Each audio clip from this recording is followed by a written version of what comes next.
One of the main claims of Zeitgeist is that the gospel story of Jesus is derived from the stories of previous pagan gods. They attempt to draw parallels between Jesus and these other gods to try to show that the story of Jesus is just a copycat story. Subsequently, these claims have all been debunked by scholars and historians. Zeitgeist appealed to Acharya S. for this theory. These claims can be found in her book, The Christ Conspiracy. Interestingly, it was the founder of Theosophy, Helena Blavatsky, and the Marxist Theosophist Annie Besant who popularized these types of arguments and inserted them into the New Age movement. The emphasis is removing uniqueness from Jesus Christ and Christianity because to the New Ager, humanity is leaving Jesus' age of Pisces, which they believe is now evil. According to them, many people are still stuck believing in Christianity, holding the world back from their new spirituality. So what better way to fix this problem than to discredit the avatar of the previous Piscean age, Jesus Christ?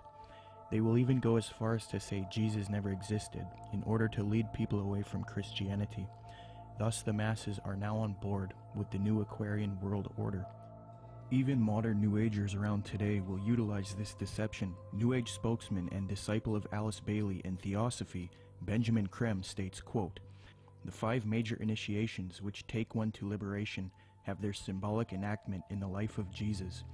That is what the gospel story is really about. It is a very ancient story and has been presented to mankind again and again in different forms long before the time of Jesus," unquote.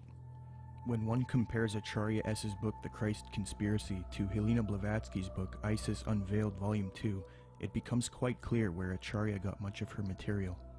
For extensive rebuttals to this copycat thesis, see the following books, videos, and articles. The 3 things that Zeitgeist adopts from Theosophy and Freemasonry with respect to theology are 1. The belief that the story of Jesus was copied from other religions, 2. That Jesus is a representation of the sun, and 3. That Jesus ushered in the age of Pisces. It makes sense why Theosophists would spread these views, because they want a world system for the age of Aquarius, and in discrediting Christianity and connecting Jesus to astrology, they can get apostate Christians on board. But why then does Zeitgeist spread this propaganda? Interestingly, the creator of Zeitgeist, Peter Joseph, has wanted a world system or utopia paradise on Earth since the release of the first Zeitgeist film. And as far as the spiritual aspect of life, we're all pure spirituality. Of course there's something outside of understanding because we're just a fragment inside this larger whole. I end Zeitgeist with a very positive note. We're talking about the consciousness, the whole consciousness, because you can scientifically orient yourself and even more importantly, spiritually orient yourself into a collective consciousness to realize that we're all one organism. And the moment people stop dividing themselves up and generating religious division, political division, the moment people stop fighting amongst themselves is the moment paradise will dawn. Similarly, Zeitgeist's main source, Acharya S., has advocated the New Age of Aquarius that the elitist Theosophists and Freemasons await in her 1999 work, The Christ Conspiracy, quote, "But the future is now, and the maneuvers are being unveiled.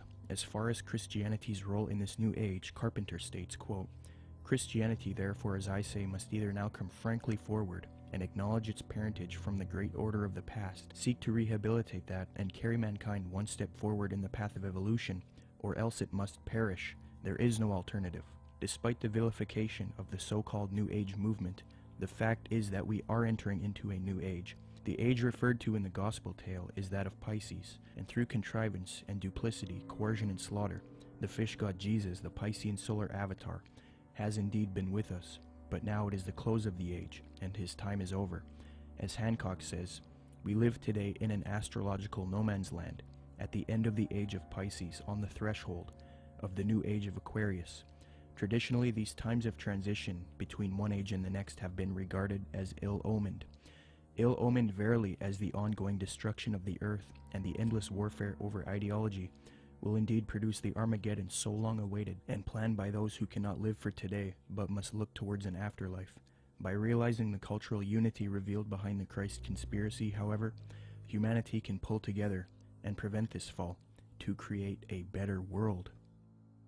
75 years before Zeitgeist's main source Acharya S. penned that admission, the former president of Theosophy, Annie Besant, wrote something almost exactly the same, quote, "The equinox will reach the sign of Aquarius, coinciding the great cycle of influence.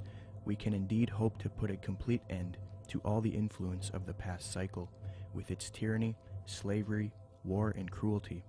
This is one of the great transitional epochs, and the karma before humanity as a whole, and to every group in particular, is to reform itself from slavery, female subjection, war, and cruelty, and establish a civilization based on humanness and interest in spiritual matters." New Age author Gail Fairfield explains what is expected for the supposed upcoming age of Aquarius. She states, quote, "The sign of Aquarius is the sign of focused concepts. It concentrates intently on developing its ideas and then applies them to the betterment of humankind. It has talent for rapidly correlating all the information available into a political, ethical, spiritual, technological system.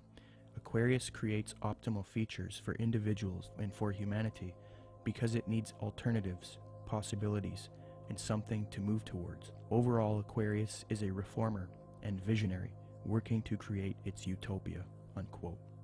Isn't it interesting that right after Zeitgeist promoted the Aquarian New Age concepts in the first Zeitgeist film, the second film, Zeitgeist Addendum, then goes on to convince its followers to strive for a similar Aquarian one-world system, New World Order, called the Venus Project.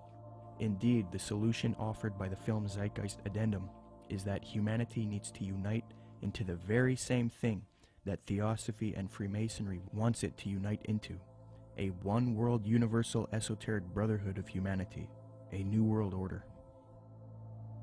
I think that the coming new system that the occultists speak of it's really crucial to understand that what they're talking about is not going to look like what we think the New World Order's control grid will look like.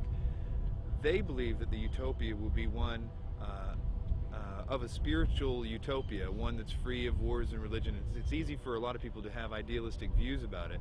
They're going to make it sound wonderful, which is what like the Zeitgeist Addendum particularly does in the second part, where they talk about, oh, we're going to like, you know, have free energy, we're going to provide your needs. There's been talk about erasing all debts. That's more the Venus Project is more what is it Jacques Vallée?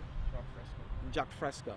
That's more what he's into. Okay, this is his utopian approach to the New World Order, where I literally heard him say on the addendum, where he said, "We'll have no laws.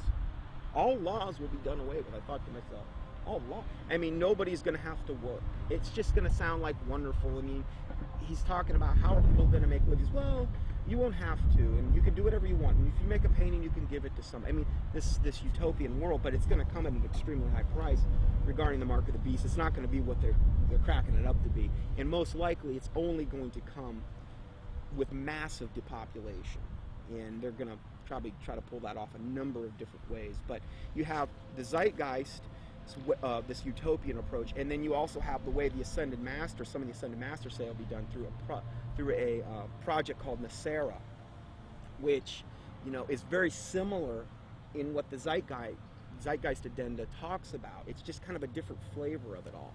So which one they're actually going to be able to pull off, it's up, if the Lord lets them do it, it's kind of up to the Lord. It's hard to say which way it'll go.